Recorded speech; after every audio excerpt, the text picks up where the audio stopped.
हेइपा ठाकुर आसी बस सारे।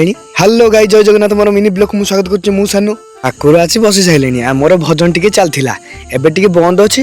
देखुना आम टुका को चश्मा मारी केमती स्टाइल मारुछि। मु एई साथे भजन गाउथली ये पिला माने देखुना मते केमती हेरी हेकी बोइजंती। कोन कि रे भोग खाइबो भोग फोग किछि नाही बाजा बजा बैठी बसी गोटे भजन गाइलु कई भजन गाइब ना मत खाली कहने र मु टे घंटा बजे दी ए देख मो घंटा बजा ए टाउं टाटा हौ घंटा बजा से थाउ।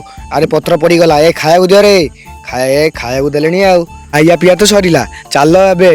अरे मु तो आपको कहवा भूली जाइए आज बा देउली मेलन आज हूँ डे 3 माने गिरिया आयतन मेलन सरिलानी आज हूँ ठाकुर देउली मेलन। क्यों माने देउली मेलन देखिया जाइछ कमेंट करी कुह आम ठाकुर तो आसी बसाइले। अरे ठाकुर तो बसाइले चल कौनटा खाई देकी आसिया चल टिके आइसक्रीम खाईदबा आइसक्रीम खाई सारी आम टिके बुलाबुली कर देइथुलु तापर ठाकुर दर्शन कर देइथुलु तापर देखिला बेलू संध्या आई गलानी तापर मु भाबिली आमे तो ठाकुर सहित चली आइथुलु एते राति होलानी केमिति जिवु राति रे घर आसवा बाटरे आम सहित कौन घटिला आपण माने नेक्स्ट वीडियो रे देखिबे।